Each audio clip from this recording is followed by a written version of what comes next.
ಮುಂದಿನ ಪ್ರಧಾನಿ ಯಾರಾಗಬೇಕು? ರಾಹುಲ್ ಗಾಂಧಿನ ಮೋದಿ? ನರೇಂದ್ರ ಮೋದಿ ಅವರೇ ಆಗಲಿ ಅಂತ. ದೇಶದ ಬಗ್ಗೆ ಸ್ವಲ್ಪ ಕಾಳಜಿ ಇದೆ ಅವರಿಗೆ. ಇನ್ನ ಸ್ವಲ್ಪ ಮೆಚುರಿಟಿ ಸಾಲದು ಅನ್ನೋ ತರ ಇದ್ದಾರೆ ರಾಹುಲ್ ಗಾಂಧಿ ಅವರು. ಇನ್ನ ಮೆಚುರಿಟಿನೆಸ್ ಬೇಕು ಅವ್ರಿಗೆ. ಇನ್ನ ಸ್ವಲ್ಪ ಚೈಲ್ಡಿಶ್ ಆಗಿ ಇದ್ದಾರೆ. ಬೆಲೆ ಏರಿಕೆ ಅದು ಇಟ್ಸ್ ಕಾಮನ್ ಆಗಿದೆ. ಎಲ್ಲ ಪ್ರಾಪರ್ಟೀಸ್ ರೈಸ್ ಆಗುತ್ತೆ, ಗೋಲ್ಡ್ ರೈಸ್ ಆಗಿದೆ. ಇಂಟರ್ನ್ಯಾಷನಲ್ ಮಾರ್ಕೆಟ್ ಅಲ್ಲಿ ರೈಸಿಂಗ್ ಯಾವ್ದು ಕಮ್ಮಿಗೆ ಅವೈಲಬಿಲಿಟಿ ಇರಲ್ಲ. It's common. ಬೆಲೆ ಏರಿಕೆ ಬಗ್ಗೆ ಯಾವ ಸರ್ಕಾರ ಬಂದ್ರೆ ಫ್ರೀ ಮಾಡಕ್ಕಾಗಲ್ಲ, ಕಮ್ಮಿನೂ ಮಾಡಕ್. ಪ್ರತಿ ಎಲೆಕ್ಷನ್ ಬಿಜೆಪಿ ಅವರು ಆಕ್ಚುಲಿ ಹಿಂದುತ್ವ ಅಜೆಂಡಾ ಮೇಲೆ ಜಾಸ್ತಿ ವರ್ಕೌಟ್ ಮಾಡೋದು. ಅದು ಕೋಮುವಾದಿ ಅನ್ನೋದು ಅದು ಮೊದಲಿಂದ ಬಂದ್ಬಿಟ್ಟಿದೆ. ಅದು ಏನ್ ಮಾಡಕ್ ಆಗಲ್ಲ. ಆಕ್ಚುಲಿ ಇಟ್ಸ್ ಪೊಲಿಟಿಕಲ್ ಗೈನ್ ಅಂತ ಹೇಳ್ತಾರೆ. ಕೋಮುವಾದಿ ಮೊದಲೆಲ್ಲ ಇದು ಕಮ್ಮಿ ಇತ್ತು, ಈ ಪೊಲಿಟಿಷಿಯನ್ಸ್ ಜಾಸ್ತಿ ಆಗಿದೆ. ಯಾಕಂದ್ರೆ ಈಗ ರಾಜಕಾರಣಿಗಳು ಯಾರು 500 ಕೋಟಿ 100 ಕೋಟಿ 1000 ಕೋಟಿ ಅದನ್ನ ಮಾಡೋದ್ರ ಲೆಕ್ಕ ಇಲ್ಲ. ಕನಿಷ್ಠ ಬಡವರಿಗೆ ಕನಿಷ್ಠ ಮಟ್ಟ ಜೀವನಕ್ಕಾದ್ರೂ ಅವ್ರಿಗೆ ಎಟಕ್ಬೇಕು ಮೇಡಮ್. ಸಿದ್ದರಾಮಯ್ಯ ಮಾಡ್ತಾ ಇರೋದು ನಾವು ತಲೆ ಬಾಗ್ತೀವಿ ಮೇಡಮ್.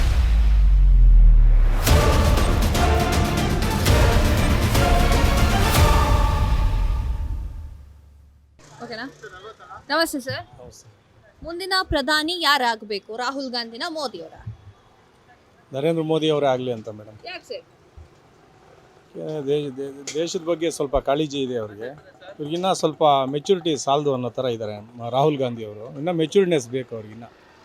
ಇನ್ನು ಸ್ವಲ್ಪ ಚೈಲ್ಡಿಶ್ ಆಗೇ ಇದ್ದಾರೆ ಅವ್ರಿನ್ನ. ಅದಕ್ಕೋಸ್ಕರ ಮೋದಿ ಅವರು ಮಾಡಿರುವಂತಹ ಯಾವ ಕೆಲಸಗಳು ಅಷ್ಟು ಪ್ರಭಾವವನ್ನು ಬೀರಿದೆ? ಮೋದಿ ಅವರು ಮಾಡಿರೋದು ಕೆಲಸ ಅಂದರೆ ಸ್ವಲ್ಪ ಎಲ್ಲ ಸೆಂಟ್ರಲ್ ಗೌರ್ಮೆಂಟ್ ವರ್ಕ್ಸ್ ಎಲ್ಲ ಹೈವೇಸು ಎಲ್ಲ ಆಗಿದೆ. ಎಲ್ಲ ಈಗ ಕೇರಳ ಹೈವೇ, ಕನ್ಯಾಕುಮಾರಿ ಟು ಕಾಶ್ಮೀರ, ಅದು ಅದ್ವಾನಿ ಅವ್ರ ಕಾಲದಿಂದನೂ ಹಿಡಿದು ನಾವು ಲೆಕ್ಕ ತಗೋಬೇಕಾಗುತ್ತೆ. ಬರೀ ಮೋದಿ ಅವರೆಲ್ಲ ಹೈವೇಸು ಎಲ್ಲ ಡೆವಲಪ್ ಆಗಿದೆ. ಆಮೇಲೆ ಹಿಮಾಚಲ್ ಪ್ರದೇಶ ಎಲ್ಲ ಟನಲ್ಸ್ ಎಲ್ಲ ಮಾಡಿದ್ದಾರೆ. ಆಕ್ಸಿಡೆಂಟ್ಸ್ ಎಲ್ಲ ಸ್ವಲ್ಪ ಎಲ್ಲ ಕಡೆಯೂ ಸ್ವಲ್ಪ ಇನ್ಫ್ರಾಸ್ಟ್ರಕ್ಚರ್ ಡೆವಲಪ್ ಆಗಿದೆ. IT ಎಲ್ಲ ಡೆವಲಪ್ ಆಗಿದೆ. ಹೌದು. ಬೆಲೆ ಏರಿಕೆ ಆಗಿದೆ ಅಂತ ಅನ್ಸುತ್ತಾ? ಬೆಲೆ ಏರಿಕೆ ಯಾವ ಕಾಲದಲ್ಲಿ ಯಾವ ಇದರಲ್ಲಿ ಆಗಿಲ್ಲ ಮೇಡಮ್. ಪೆಟ್ರೋಲು ಕಾಂಗ್ರೆಸ್ ಅವರಿದ್ದಾಗ ಏನು ಅದು 70 ರೂಪಾಯಿ 10 ರೂಪಾಯಿ ಇದ್ದಿದ್ದು ಸ್ಟಾರ್ಟಿಂಗಲ್ಲಿ 70 ರೂಪಾಯಿ ಆಯಿತು. ಈಗ 100 ರೂಪಾಯಿ ಆಗಿದೆ, 110 ರೂಪಾಯಿ ಆ ಥರ ಆಗಿದೆ. ಬೆಲೆ ಏರಿಕೆ ಅದು ಇಟ್ಸ್ ಕಾಮನ್ ಆಗಿದೆ.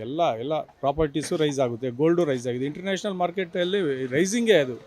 ಯಾವುದು ಏನು ಕಮ್ಮಿಗೆ ಅವೈಲಬಿಲಿಟಿ ಇರಲ್ಲ. ಯಾಕಂದರೆ manufacturing cost, production cost, daily ಎಲ್ಲ ಫುಡ್ಡು ಎಲ್ಲ ಪ್ರತಿಯೊಂದು ಬೆಲೆ ಏರಿಕೆ ಆಗುತ್ತೆ ಅಲ್ಲ madam.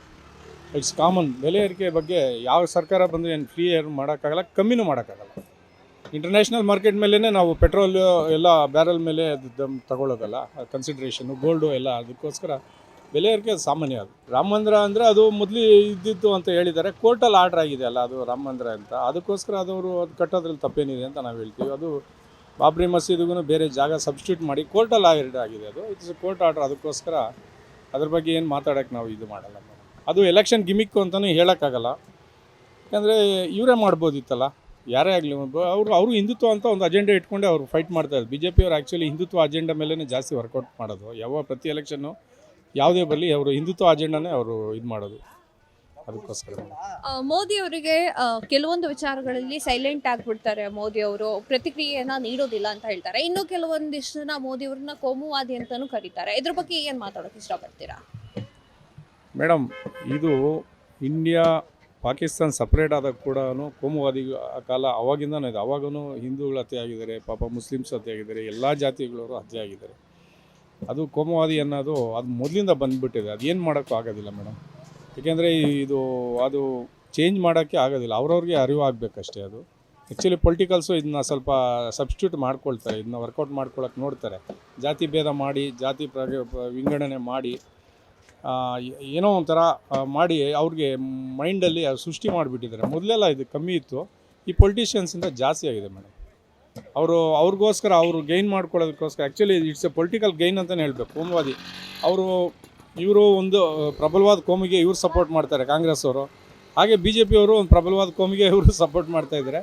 It's a political agenda ಮಾಡ್ಕೊಂಡಿದ್ದಾರೆ ಅವರು. ಅದು ವರ್ಕೌಟ್ ಮಾಡ್ತಾ ಇದ್ದಾರೆ. ಅದೇನು ತಪ್ಪೆ, ಅದು ಸುಳ್ಳು ಅಂತ ಹೇಳೋಕ್ಕಾಗಲ್ಲ. ಅದು ತಲೆ ಬಾಗಬೇಕು ನಾವು. ಅವ್ರ ಸ್ವಾರ್ಥಕ್ಕೆ ಅವ್ರು ಬಳಸ್ತಾ ಇದ್ದಾರೆ ಮೇಡಮ್. ರಾಹುಲ್ ಗಾಂಧಿ ಅವರಿಗಾಗಿರ್ಲಿ, ಖರ್ಗೆ ಅವರಿಗಾಗಿರ್ಲಿ ಒಂದ್ಸಲ ಚಾನ್ಸ್ ಕೊಟ್ಟು ನೋಡೋಣ ಅಂತ ಅನ್ಸಲ್ವಾ ಮೇಡಮ್? ಈಗ ಒಂದು ಮಾತು ಹೇಳ್ತೀವಿ. ಇವಾಗ ಮೊನ್ನೆ ತೆಲಂಗಾಣ ಅಲ್ಲಿ ಈ ಕಾಂಗ್ರೆಸ್ ಬಂತು, ಫುಲ್ ಮೆಜಾರಿಟಿಯಲ್ಲಿ ಬಂತು. ಏನಕ್ಕೆ ಬಂತು ಅಂದರೆ ಅಲ್ಲಿ KCR ಅವರು ಅಹಂಕಾರ ಬಿದ್ದು ಬಂತು. ಅಲ್ಲಿ ರಾಹುಲ್ ಗಾಂಧಿ ಅವ್ರು ಕೊಡಬೇಕು, ಇಲ್ಲ ಖರ್ಗೆ ಅವ್ರು ಕೊಡಬೇಕು ಅಂತ ಇಲ್ಲ. ಇಲ್ಲಿ ಲೋಕಲ್ ಅಡ್ಮಿನಿಸ್ಟ್ರೇಷನ್ ಕೆಪಾಸಿಟಿ ಮೇಲೆ ಜನ ನಿರ್ಣಯ ಮಾಡ್ತಾರೆ. ಆ ರಾಜ್ಯದ ಬಗ್ಗೆ ಮೊದಲು ಪ್ರಾದೇಶಿಕ ಪಕ್ಷಿಗಳು ಅಂತಿತ್ತು, ರಾಷ್ಟ್ರೀಯ ಪಕ್ಷಿಗಳು, ಪ್ರಾದೇಶಿಕ ಪಕ್ಷಿಗಳು. ಪ್ರಾದೇಶಿಕ ಪಕ್ಷಿಗಳು ಒಂಥರ ಜನರಿಗೆ ಹತ್ತಿರ ಆಗೋದ್ರಿಂದ ಅದು ರಾಹುಲ್ ಗಾಂಧಿ ಇದು ಅಂತ ಬರಲ್ಲ. ಯಾವ್ಯಾವ ಸ್ಟೇಟಲ್ಲಿ ಯಾವ್ಯಾವ ಅಡ್ಮಿನಿಸ್ಟ್ರೇಷನ್ ಅವ್ರವ್ರು ಆ ಥರ ಬಾಳ್ಕೆ ಮಾಡ್ಕೊಂಡು ಹೋಗ್ತಾರೆ, ಆಳ್ವಿಕೆ ಮಾಡ್ಕೊಂಡು ಹೋಗ್ತಾರೆ, ಅದ್ರ ಮೇಲೆ ಡಿಪೆಂಡ್ ಆಗುತ್ತೆ ಮೇಡಮ್. ಯಾಕಂದರೆ ಅದು ಸೆಂಟ್ರಲ್ ಅವ್ರಿಗಿನ್ನ ಸ್ಟೇಟ್ ಅವ್ರದ್ದು ಮೇಯ್ನ್ ಇಂಪಾರ್ಟೆಂಟ್. ಅದು ಎಲ್ಲ ಆರ್ಗನ್ಸ್ ಇದ್ದಂಗೆ, ಅವರು ಇವರು ಬಾಡಿ ಇದ್ದಂಗೆ, ಅವರು ದೇರ್ ಆಲ್ ಆರ್ಗನ್ಸ್ ಇರ್ತವೆ. ಅದಕ್ಕೆ ಮೇಡಮ್. ಈಗ ಕರ್ನಾಟಕ ಸರ್ಕಾರದ ಬಗ್ಗೆ ಮಾತನಾಡೋದಾದ್ರೆ ಸಿದ್ದರಾಮಯ್ಯ ಅವರು ಕೊಟ್ಟಿರುವಂತಹ ಅಷ್ಟು ಸೌಲಭ್ಯಗಳು ನಿಮಗೆ ಖುಷಿಯನ್ನ ತಂದಿದ್ಯಾ? ಮೇಡಮ್, ನಮಗೆ ಒಂಥರ ಪಾಪ ಸಿದ್ದರಾಮಯ್ಯ ಅವ್ರು ಮಾಡೋದು ಬಡವ್ರಿಗೆ ಎಟಕ್ತಾ ಇದೆ. ಯಾಕಂದರೆ ನಾವು ದೇವ್ರನ್ನೇ ಒಂದ್ಸಲಿ ನಾವು ಬೇಜಾರು ಬೈಕೊಂಡ್ಬಿಡ್ತೀವಿ. ಯಾಕೆಂದರೆ ಕನಿಷ್ಠ ಸೌಲಭ್ಯ, ಅವ್ರ ಜೀವನಕ್ಕೆ ಕನಿಷ್ಠ ಸೌಲಭ್ಯ ಏನಾದರೂ ಮಾಡಬೇಕು ಮೇಡಮ್. ಯಾರಿಗೇ ಆಗಲಿ ಇದ್ದರೆ 1,000 ಕೋಟಿಗೆ ಇರ್ತಾರೆ, ಇಲ್ಲ 5,000 ಕೋಟಿಗೆ ಇರ್ತಾರೆ, ಇಲ್ಲ 5 ರೂಪಾಯಿಗೂ ಕಷ್ಟಪಡೋರಿದ್ದಾರೆ. ಹೀಗಿರೋವಾಗ ಅಂಥವ್ರು ಕಂಡ್ರು ಒಂಥರ ಸಿದ್ದರಾಮಯ್ಯ ಅವ್ರು ಮಾಡೋದು ಅಲ್ಲ, ಅವರು ಪಕ್ಷ ಬಿಟ್ಟು ನಾವು ಹೇಳೋದು ಬಡವ್ರಿಗೆ ಎಟಕ್ತಾ ಇದೆ, ಸ್ವಲ್ಪ ಅನುಕೂಲವಾಗಿದೆ ಮೇಡಮ್. ಬಡವ್ರಿಗೆ ಇದೆ, ಸಹಾಯ ಮಾಡ್ತಾಯಿದ್ದಾರೆ.